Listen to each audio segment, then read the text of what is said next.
ya hablamos de las terminaciones receptoras, de donde inicia todo para entrar al sistema nervioso central, para entrar a las áreas de procesamiento, empezando desde el ganglio de la raíz dorsal, desde los ganglios sensitivos, hacia los centros de procesamiento en la médula.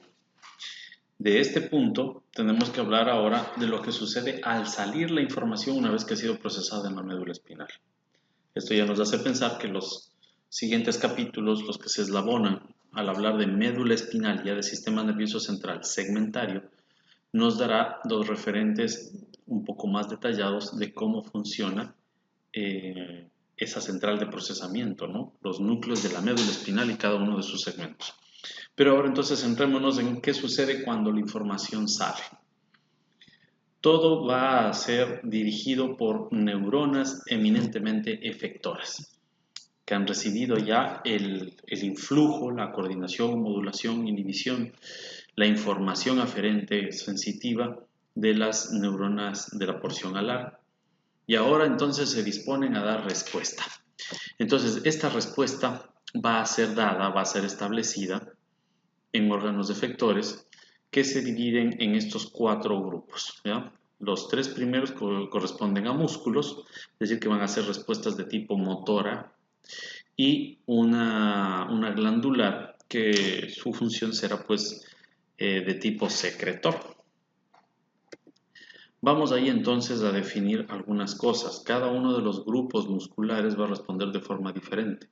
Sabemos bien que la respuesta del músculo esquelético va a tener relación más directa con funciones más modernas que se relacionan con la voluntad, con la conciencia, con la expresión. Se recibió información aferente y esta información aferente llegó a diferentes niveles, incluso los más superiores, y se dio una respuesta voluntaria.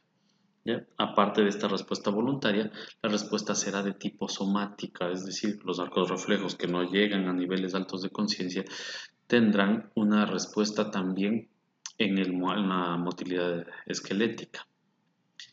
Tenemos otro grupo que es de la musculatura lisa que se va a relacionar más bien con una respuesta de tipo visceral y por tanto se relacionará con las estructuras que se acercan al surco limitante en cuanto al desarrollo, ¿no es cierto?, de la médula espinal y de las estructuras del sistema nervioso. La musculatura cardíaca es una condición especial, ya que por forma o por condición de capacidad, fortaleza contráctil y rapidez de respuesta, tiene características esquelético, pero la función, la modulación, es dada por estímulos de tipo visceral y por tanto la respuesta también es visceral. De las glándulas no se diga. Entonces vamos a encontrar diferencias específicas para que estas funciones se den así. ¿Qué vamos a detener? Permítanme. Vamos a que camine esto. ¿Ya? Vamos con la musculatura esquelética. A ver, para esto vamos a tener que tener claros algunos conceptos que irán saliendo a medida que avancemos en la exposición.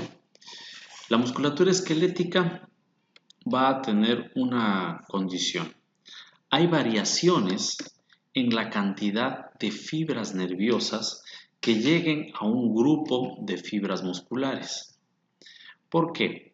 Porque se va a necesitar, solo consideremos esto, dependiendo de la finura del movimiento, se va a necesitar muchos más nervios, más puntos de regulación, de modulación para que la contracción se dé más fina, ¿no es cierto? Haya más agonismo y antagonismo en los diferentes grupos musculares cuando estos movimientos son finos, ¿ya? Delicados, muy específicos, muy precisos, frente a áreas en las que, aunque los músculos sean muy grandes, se necesite una respuesta tal vez un poco más sorda, ¿no? Más sórdida, más brusca, más burda.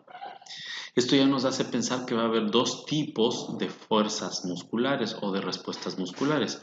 Una respuesta muscular fina y una respuesta muscular burda. Entonces, bien, vamos viendo algunas cosas.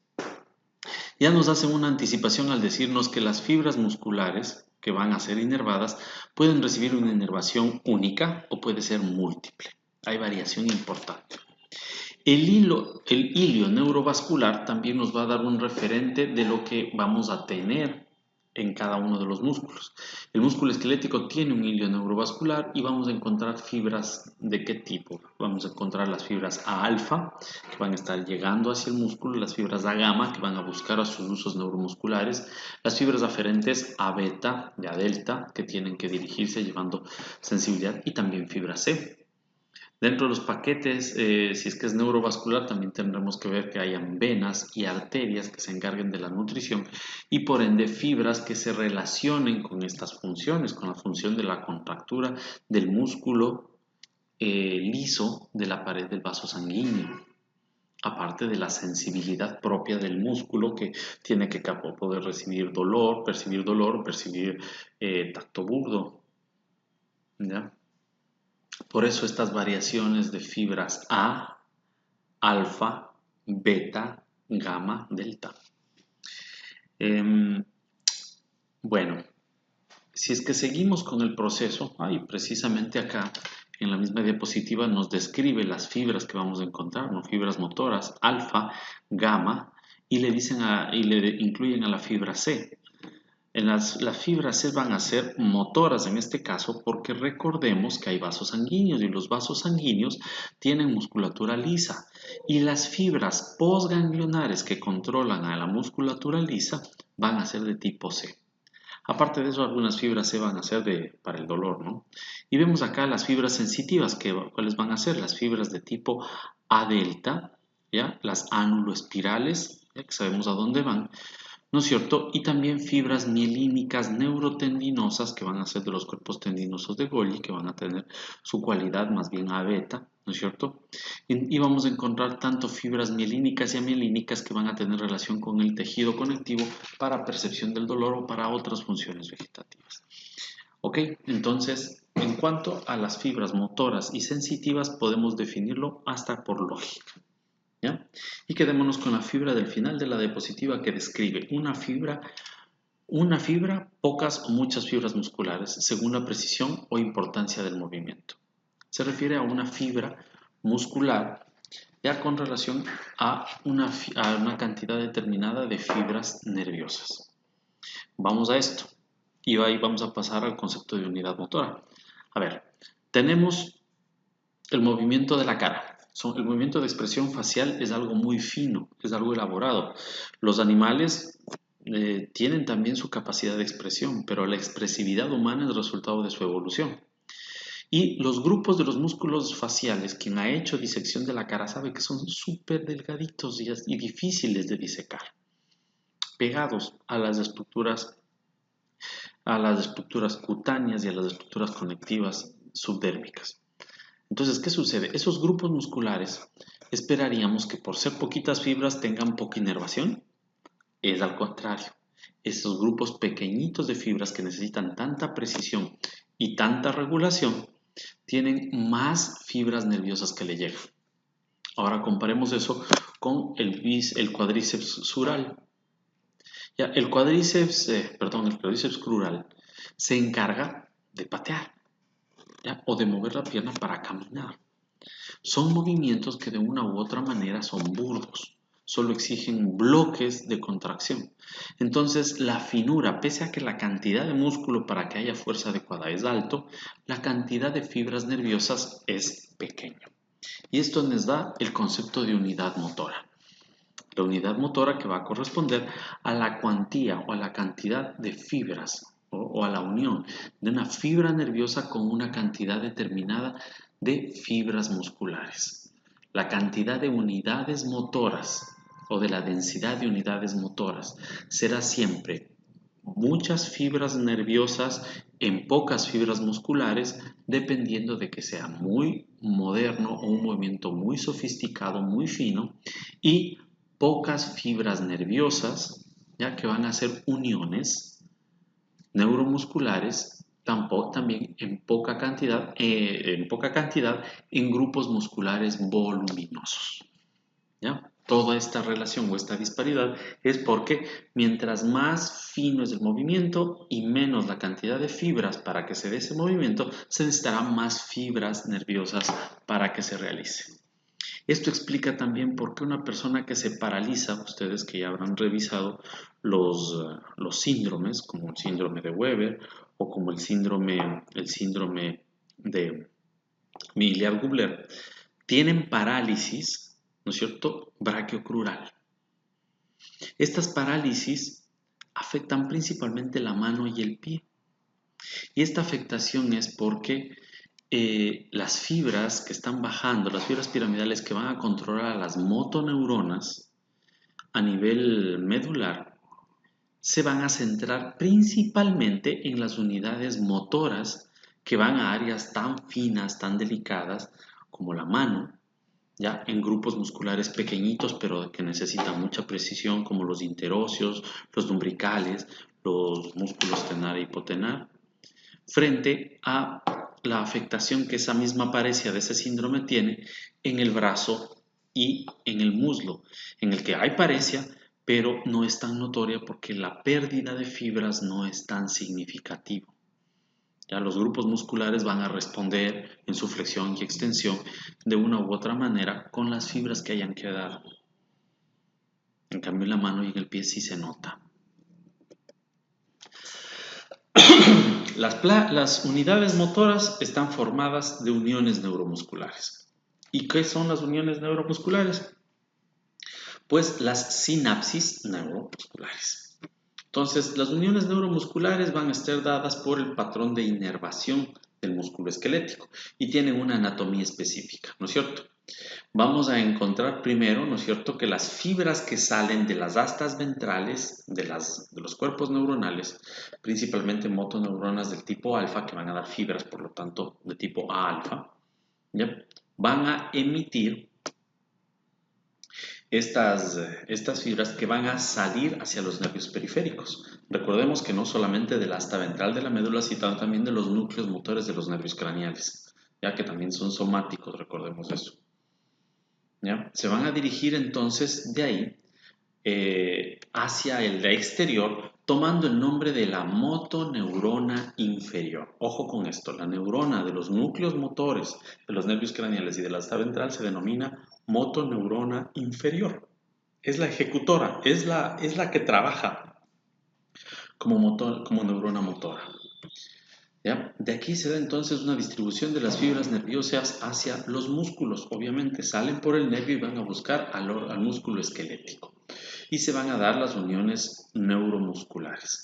Otra forma de encontrar a la unión neuromuscular es con el nombre de placa terminal de tipo motor. Obviamente, acordémonos cómo se forma la unión, la sinapsis, una membrana presináptica, una membrana postsináptica, y ahí esta membrana presináptica estaba formada por un botón terminal. Entonces, por eso cuando se une la sinapsis, la neurona, la membrana presináptica con una membrana postsináptica en el músculo, se forma una placa. Esta placa es la placa terminal. Por sus funciones es motora. Y vamos a ver entonces qué componentes tiene. Primero tenemos una fibra que está cubierta por mielina, pero al llegar a formar la placa motora pierde la mielina y queda desnuda. Nos encontramos también con una cobertura conectiva que va también a quedarse, ¿ya?, y va a formar una especie de saco protector entre la vaina de mielina, la fibra denudada y estas células modificadas en el músculo que ya vamos a ver. El elemento muscular, ¿no es cierto?, ¿de dónde se forma? Aquí, en esta parte en donde llega la neurona, ustedes van a encontrar algunos núcleos. ¿Se acuerdan que se formaban esos núcleos anómalos por la función especial que cumplían la cadena nuclear y el saco nuclear? Pues acá también hay algunas neuronas y muchas mitocondrias, ya sabemos por qué las mitocondrias, muchas mitocondrias en esta placa terminal. Entonces, estas células modificadas reciben al botón terminal y se forma la placa terminal. ¿Ya? ¿Qué características vamos a tener? Esta unión, ¿ya?, va a estar formada o va a considerarse o va a estructurarse por un surco, una hendidura. Esta hendidura ¿ya? Va a formar pliegues, dobleces, como los que vemos en el gráfico acá inferior. La membrana sarcoplásmica hace dobleces, hace dobleces, hace dobleces, hace dobleces, dejando pequeños espacios. ¿Dónde vimos que hacían eso? Las neuronas. Recordemos las espinas dendríticas. ¿Para qué lo hacían? Para incrementar la superficie. Y efectivamente eso es lo que está haciendo esta porción modificada, la parte muscular de la fibra muscular. Está haciendo esos pliegues denominados pliegues de la unión neuromuscular para incrementar su superficie. Y ese incremento de superficie nos dice que estar anidados receptores para que el neurotransmisor que se libera desde el botón terminal pueda obrar. ¿Ya? Entonces vamos viendo qué elementos nomás teníamos. Primero la fibra nerviosa que pierde la mielina, se denuda y se conecta con células modificadas en la membrana sarcoplásmica. De ahí vemos cómo el tejido conectivo que venía del nervio, ya envolviéndolo, se proyecta y envuelve, cubre también a esta porción, conformando la unión neuromuscular, también denominada placa terminal muscular. Esta placa terminal se establece entonces por el botón terminal y estas células modificadas, en donde podemos ver que el sarcoplasma ha hecho mejor dicho, la membrana sarcoplásmica, ¿ya? O la membrana celular del músculo, ha hecho una serie de pliegues y se pueden ver densidades en la hendidura sináptica, puesto que están haciéndose pliegues de la unión para incrementar superficie y que van a estar constituidos por áreas ricas en receptores para los neurotransmisores. ¿Cuál neurotransmisor es el que actúa en este caso?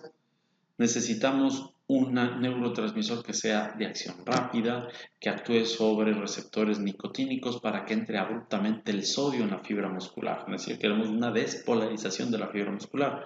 Y por eso tenemos receptores para acetilcolina del tipo nicotínico. ¿Ok? Entonces con esto se establece un potencial de acción. Y el potencial de acción tiene que arrancar de un potencial basal, un potencial de reposo. Pues el potencial de reposo y su paso a potencial de umbral y de paso de potencial umbral hacia el potencial de acción se denomina potencial de placa terminal. ¿De qué depende? Del intercambio, del ingreso de sodio y del intercambio que ya sabemos con el potasio y con el calcio. Una vez que ha actuado la acetilcolina a nivel de estos pliegues, va a venir la acetilcolinesterasa que se va a encargar de partir a la acetilcolina en acetato y colina para que sea reciclada.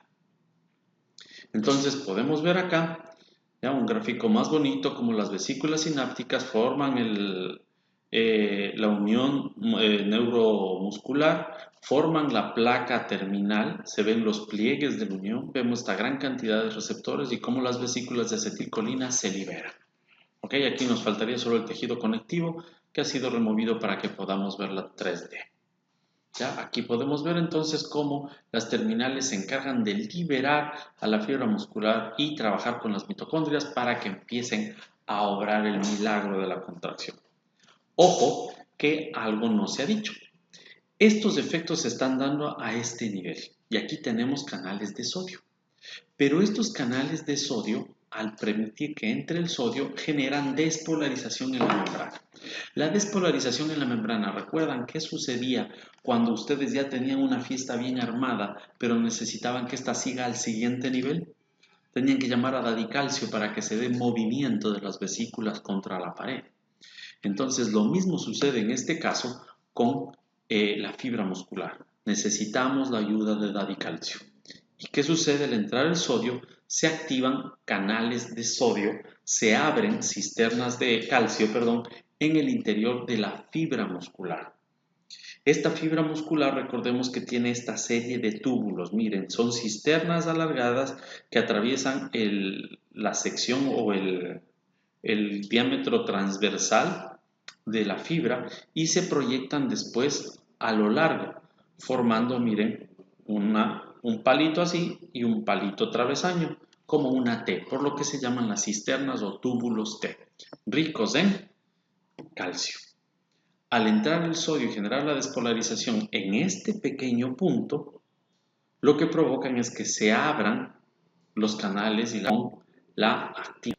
A nivel de la miosina hay una serie de moléculas, vamos a ver si es que te acá, los túbulos T. Una vez que se unen los túbulos T, las fibras de miosina que están ancladas una con otra, las proteínas tienen como unos palillitos de tambor. Y estos palillitos de tambor funcionan como una cremallera. ¿Cómo es eso? Viene el calcio, agarra unas moléculas que se denominan troponina y las remueven, las quitan. Entonces, eso se provoca en presencia de ATP, ¿no? Hay una liberación de energía. Y el momento en que eso ya sucede, entra la actina y estalla. Se conecta con esas áreas activas de la miosina.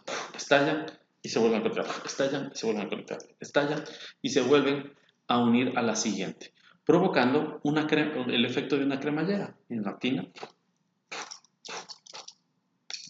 Entonces, al juntarse, al completar este trayecto que vemos acá, ya de la cremallera, permitimos que la actina se cierre sobre la miosina con estos palillitos de tambor y con una reacción que está quemando ATP, haciendo que se provoque el movimiento, se provoque la contracción muscular.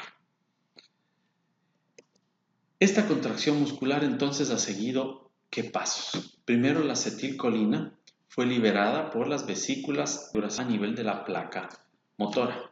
De aquí busca un receptor de acetilcolínico. Esto va a provocar la apertura de la acetilcolina, lo que determina el potencial de placa terminal.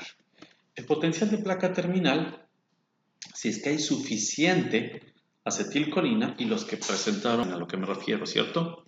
Si es que hay suficiente liberación y suficiente cantidad de receptores, pues se va a producir una apertura suficientemente importante para que el flujo de sodio haga que se dé el efecto ñengoso, ¿no es cierto?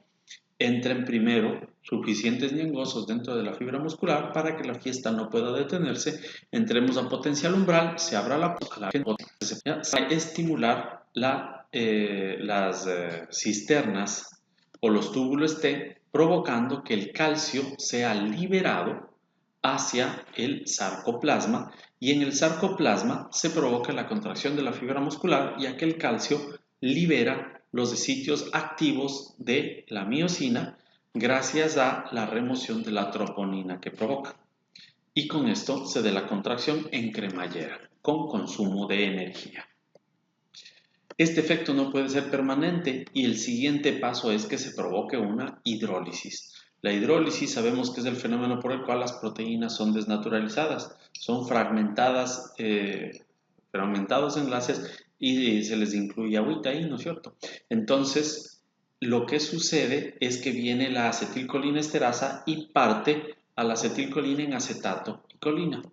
La acetato y colina que son captados por los astrocitos y son metabolizados para buscarles un fin, tal vez formar después más moléculas de acetilcolina. Al producirse el cierre de los canales de acetilcolina, merced a que ya no está la acetilcolina que fue hidrolizada, se va a establecer la reposición, como ustedes saben, de la polaridad o de el estado de reposo de la membrana sarcoplásmica al regresar el potasio al interior, al salir el sodio por la bomba sodio y potasio y establecerse un voltaje nuevamente de menos 80 milivoltios. A futuro ustedes verán todas las variantes con su detalle, pero es importante que tengamos las nociones básicas de cómo es el funcionamiento y aquí podemos ver cómo la fibra muscular trabaja en conjunto con la fibra nerviosa y con los mismos mecanismos de los que ya hemos hablado.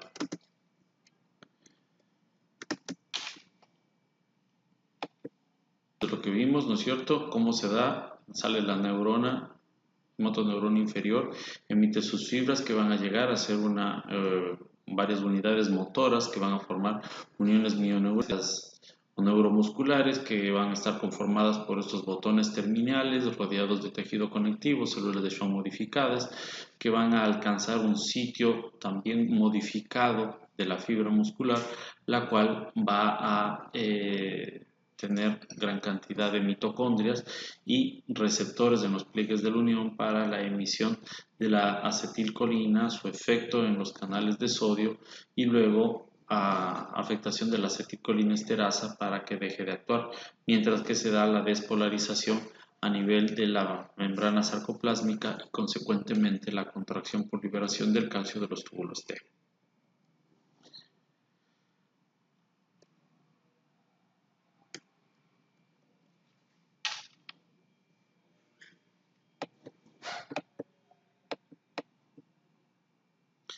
Ahora, si es que pensamos en la musculatura lisa, si este es el que corresponde, vemos la musculatura lisa, que no es lo mismo. Si son más primitivas que las de la contracción somática, pues vamos a encontrar que tienen estructuras más simples. Y efectivamente, nos encontramos con las varicosidades terminales. ¿En qué consisten estas? Fíjense ustedes cómo las fibras lisas, las fibras nerviosas que llegan a la musculatura lisa, van a ser de tipo autónomo. Y las fibras autónomas, las postganglionares, ¿cómo son? Fibras delgadas, tipo C, y más de una en una sola célula de Schwann, la cual no está mielinizada. En estos extremos lo que se producen son dilataciones que parecen várices, que ya vamos a ver en otra gráfica, de donde van a emitirse vesículas sinápticas que van a regarse en los espacios entre las fibras musculares y que van a modificar la polaridad de las células por la ingreso y el intercambio de iones a través de las uniones en hendidura o uniones gap que tienen.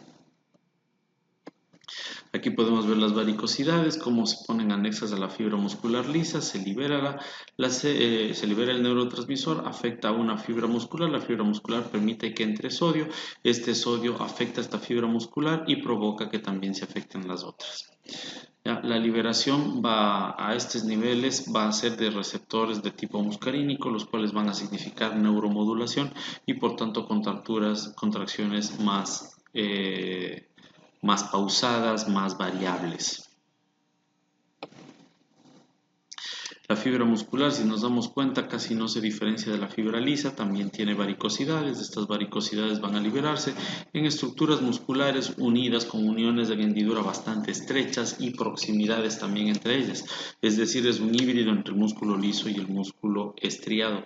Y aquí las varicosidades presentes van a ser lo mismo. El efecto vegetativo está presente en una estructura que comparte muscularmente las condiciones tanto de fuerza del músculo estriado como de inervación del músculo liso. Aquí lo que nos interesa es la inervación y sabemos que la acetilcolina también o el neurotransmisor autónomo tendrá papel protagónico en el efecto que se dé en la fibra. ¿Qué pasa en cambio en las glándulas? ¿Ya? En las glándulas se ha visto que hay dos posibles acciones. La fibra se proyecta hacia la glándula, la envuelve y el neurotransmisor va a tener efecto sobre alguna proteína receptora que pertenezca a esta, aumentando, modificando su metabolismo y favoreciendo la secreción.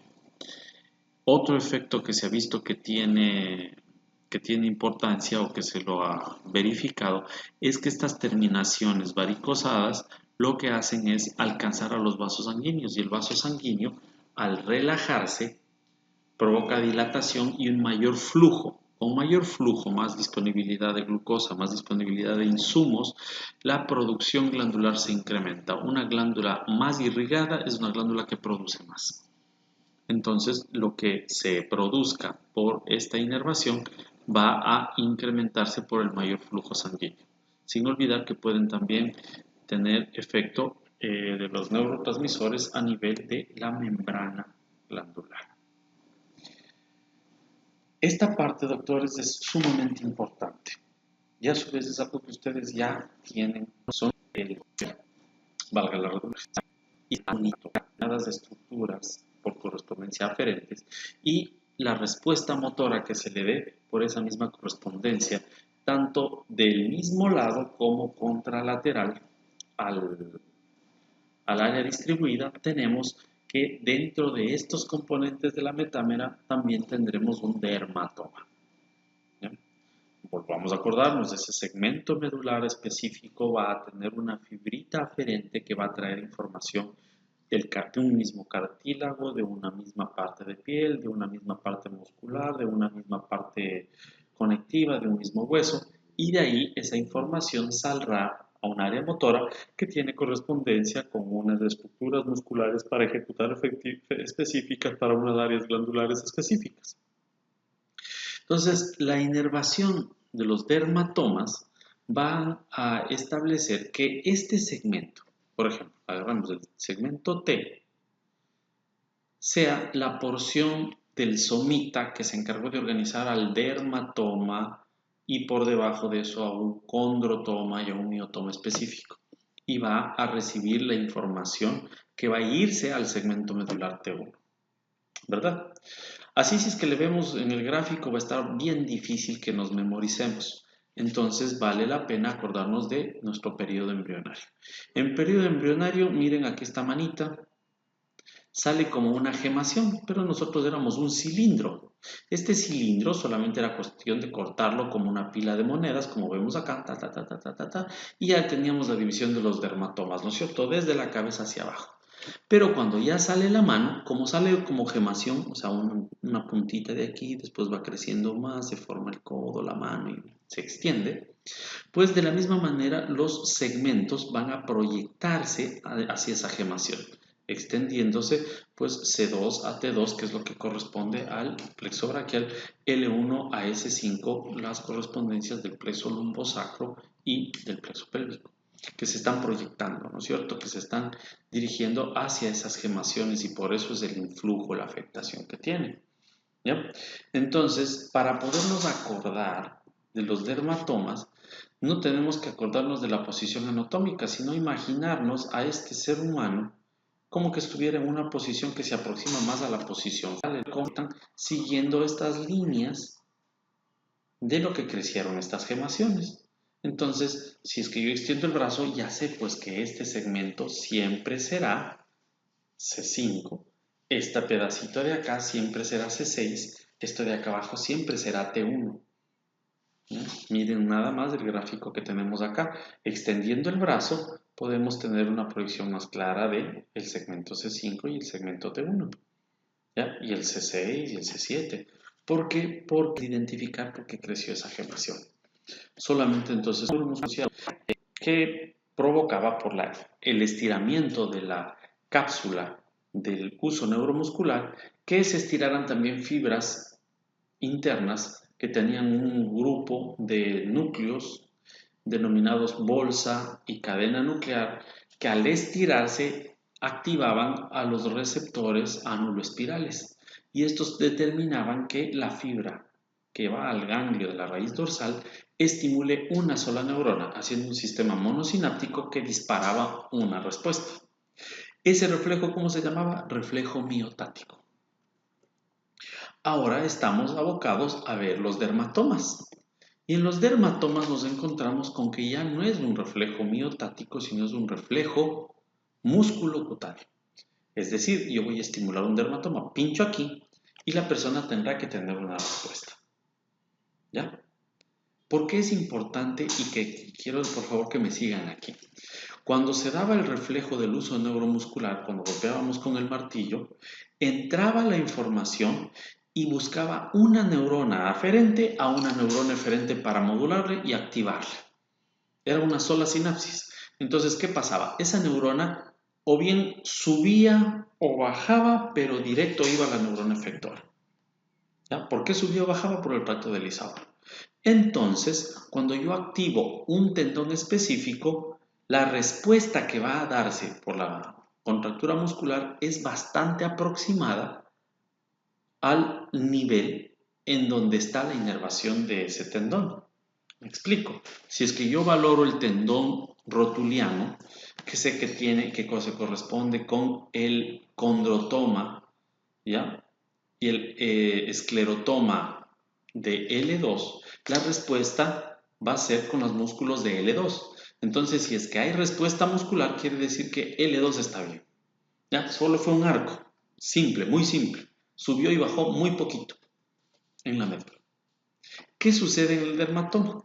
En el dermatoma ya no pasa eso. Miren, aquí sale la respuesta. Lo que sucede... Por Dios. Déjenme ver. Qué pena. Bueno, vamos a ver. Lo que sucede en estas fibras es que si es que yo pincho, estoy estimulando la piel, ¿verdad? Y si es que estimulo la piel, lo que voy a recibir es información que va a la piel y va por diferentes tipos de fibras, ¿no es cierto? Fibras E y A delta y fibras incluso beta, que van a ingresar a la médula y van a entrar al tracto de Lissauer. ¿Y de ahí dónde van a ir? Van a ir al núcleo propio. Y del núcleo propio y la sustancia gelatinosa de Rolando, ¿a dónde se van a dirigir? Van a subir y bajar también buscando diferentes segmentos. Es decir, que va a haber más variabilidad. ¿Por qué? Porque si ya entraron al núcleo propio ya se metieron con neuronas intermediarias. Y esta información, la que asciende y desciende, va a tener también otras células que ascienden y descienden que ya pertenecen a la médula. ¿Dónde están estas células internunciales? Son las que están en los núcleos propios, en la sustancia gelatinosa, en la raíz del asta dorsal. Eso entonces va a determinar una cosa y una verdad sustancial. Si es que yo hago un reflejo, como en el gráfico, con un martillito, acuérdense que el arco reflejo va a ser solo de dos sinapsis, dos neuronas.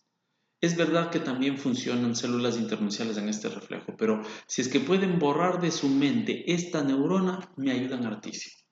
Ustedes tienen solamente una vía aferente y una vía eferente. Ese es lo más común, es lo más básico.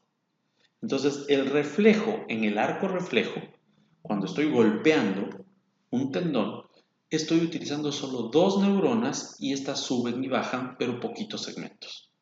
Entonces, yo tengo aquí una cosa valiosísima, que es el valor localizador. Si es que yo le hago el reflejo en el bíceps, si es que yo tengo respuesta, ya sé que está bien el segmento C6, C5. Pero si es que yo no tengo respuesta, el segmento C5 puede estar dañado.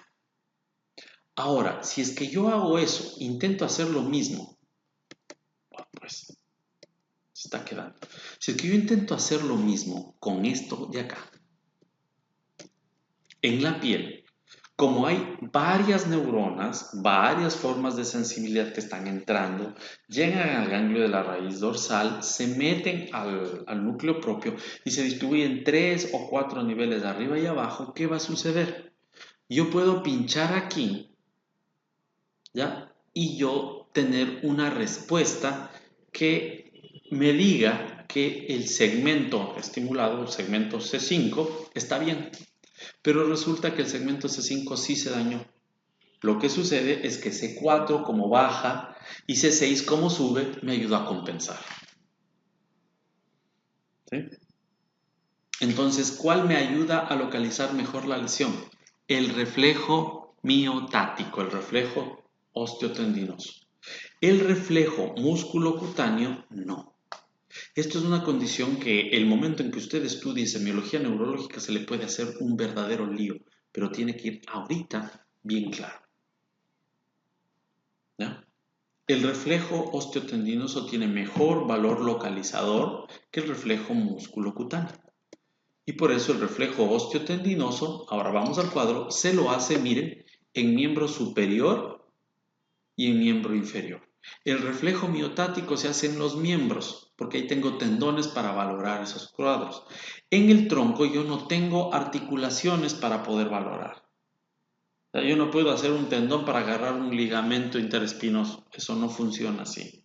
Lo que sí tengo es piel. Entonces ahí tengo que utilizar un reflejo miocutáneo o músculo cutáneo. Entonces el estímulo será como una agujita. Pincho y va a haber una contracción. ¿Ok? ¿Puedo ver el reflejo músculo cutáneo en la mano? Claro, si es que pincho. ¿Ya? Pero en el tronco solo puedo hacer músculo cutáneo, mientras que en los miembros superiores e inferiores puedo hacer músculo cutáneo y miotático. ¿Cuál tiene mejor valor para localizar el daño? El miotático. ¿Por qué? Porque hay menos neuronas involucradas y hay menos ascenso y descenso. Es más preciso. El músculo cutáneo no. El músculo cutáneo tiene varias neuronas, varios patrones de sensibilidad y la afectación va a ser con neuronas internunciales que suben y bajan más niveles. Aquí podemos ver, ¿no es cierto?, cómo la fibra nerviosa motora, sale por el asta ventral y se dirige hacia una unidad motora, ¿no es cierto?, una cantidad determinada de fibras. Este músculo, al ser un bulto grande, pues va a tener menos unidades motoras, como sabemos. Pues la unidad motora va a ser esta unión entre una neurona del asta ventral y un grupo de fibras determinadas. Y ustedes ya saben cuál va a ser la respuesta dependiendo de eso. ¿Qué va a ser el tono muscular? Esta interacción entre las fibras gamma que generan una contracción sostenida del uso neuromuscular para que éste se active y permanentemente mantenga contraídas un grupo determinado de fibras que se intercalan, que se turnan, reguladas por el cerebelo para que usted tenga tono muscular. Y la suma de las unidades motoras me van a dar una respuesta final que involucra un movimiento determinado. Y este fenómeno de movimiento regulado y modulado se denomina el fenómeno de reclutamiento. ¿Ya? Bueno, algo que estaba importante comentar acá, ¿no es cierto?, es que estas fibras, las unidades más pequeñas, aparte de que tienen más unidades motoras, ¿no es cierto?, si es que yo tengo pocas fibras y bastantes fibras nerviosas ante pocas fibras musculares, voy a tener la oportunidad de hacer más sumación, ¿no es cierto?, y se va a facilitar la contracción muscular. Entonces, este fenómeno es el que se denomina reclutamiento. Y precisamente es lo que va a establecer que haya una posibilidad mayor de que esta fibra se excite y se contraiga. ¿Ok? Bueno, aquí este gráfico ustedes ya lo conocen. Miren, tenemos la neurona, el ganglio de la raíz dorsal, llega, puede dar una respuesta inmediata, como se da en el arco lunar, se logra gracias a esta respuesta inmediata. ¿Ya? Fatiga muscular, ¿en qué tenemos que pensar? Para salir el calcio, a generarse la contracción y que se queme el ATP, miren, aquí están estos botoncitos, como les decíamos, como palillos de tambor, ¿ya?, que entre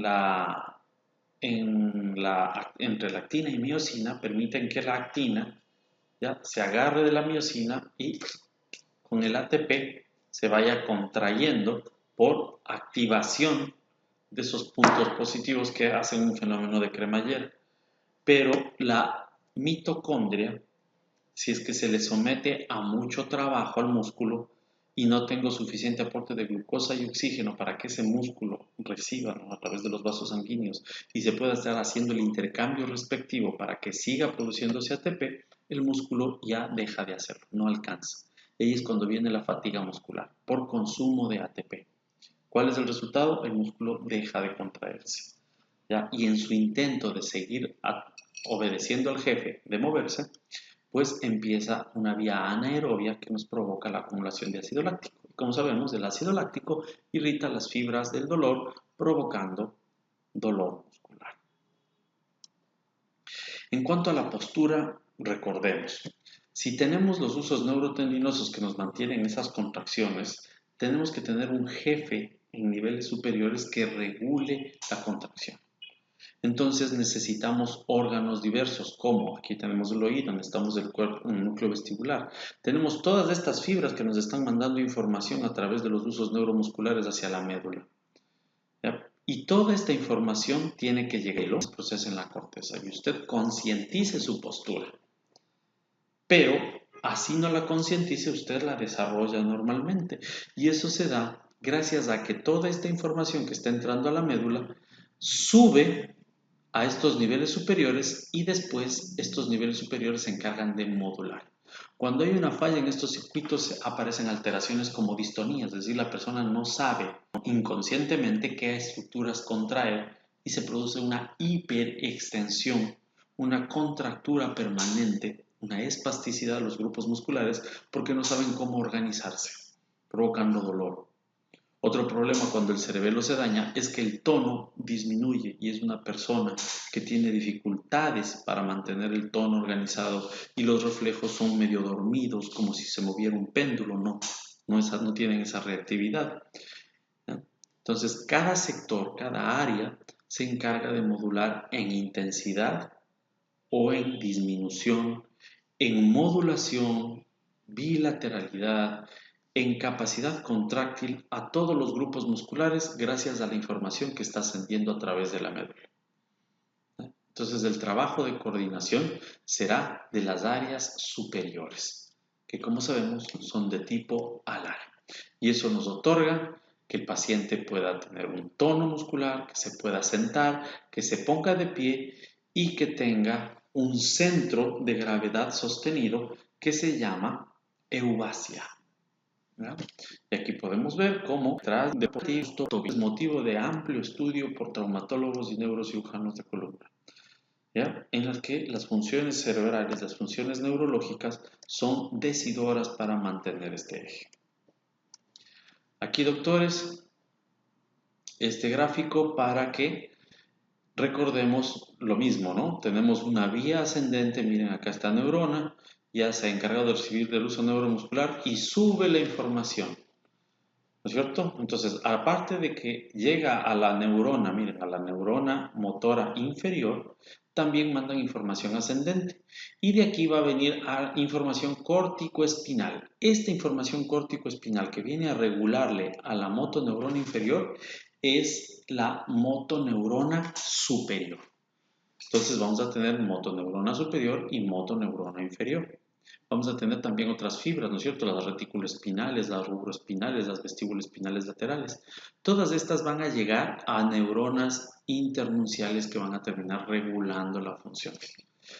¿Qué es una neurona internuncial? Es una especie de capataz, ¿sí? Porque la información sube a los jefes y de esa la información desciende, pero no va directamente al ejecutor, sino que busca a una neurona en el mismo sector que le module, le comande, le inhiba o le regule, le dé latigazos a esta neurona motora antes de que actúe o deje de actuar. ¿Okay? Para saber qué neurona se contrae y qué neurona no se contrae, hay células internunciales. Aquí que en este caso está entrando directamente las neuronas internunciales. Porque entonces los mandamases llegan a un capataz, el cual termina diciéndole a esta fibra en último término, ¿te contraes o no te contraes? ¿Te activas o no? Aquí podemos ver también una fibra, una motoneurona gamma, ya que en cambio se va al uso neuromuscular para mantener el circuito. Y también necesitará inervación de los niveles superiores para que el tono se turne, ¿no? No todas las fibras se contraen a la vez, no estamos así, sino que hay pequeños grupos que se van contrayendo y así mantenemos el tono en forma constante. Y aquí, doctores, la célula de Renshaw que me estaban preguntando todo el tiempo. Aquí les voy a dar un ejemplo muy simple con el que ustedes suelen acordarse cómo funciona la célula de Renshaw.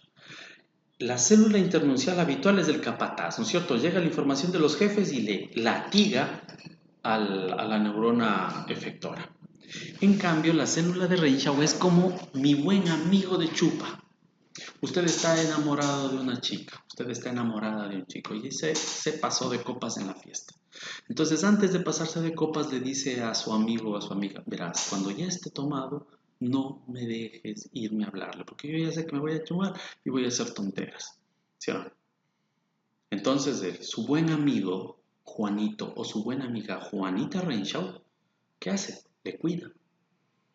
Entonces, cuando usted ya perdió el control y empieza a querer hacer autónomamente las cosas sin ningún tipo de modulación, ¡ay, yo te amo! Que no sé qué, ¿qué hace usted? ¿Qué hace su amigo? Espérate, loco, ven acá, no hagas tonteras. Y le calma. ¿Pero por qué lo hace? Porque usted le pidió primero, usted le previno. Entonces, miren ustedes la neurona, vean la flecha del cursor, tiene la neurona efectora. Y esta envía una colateral a una célula internuncial que es la célula de Renshaw. Esta célula de Renshaw emite un axón inhibitorio hacia la misma neurona. Entonces, cuando esta neurona necesita una modulación interna, activa esta colateral para que la neurona simplemente se active y bloquee su actuar, bloquee su acción, bloquee la acción de la motoneurona. Entonces, por eso les digo, funciona como el buen amigo que por mi pedido me bloquea cuando yo ya quiero hacer pendejadas fuera de sitio. Entonces, recuerden, para que se acuerde que la función de la neurona de Renshaw es la de inhibición inducida por pedido de la misma neurona motora alfa, ¿ya? Usted recuerde a su buen amigo Juanito.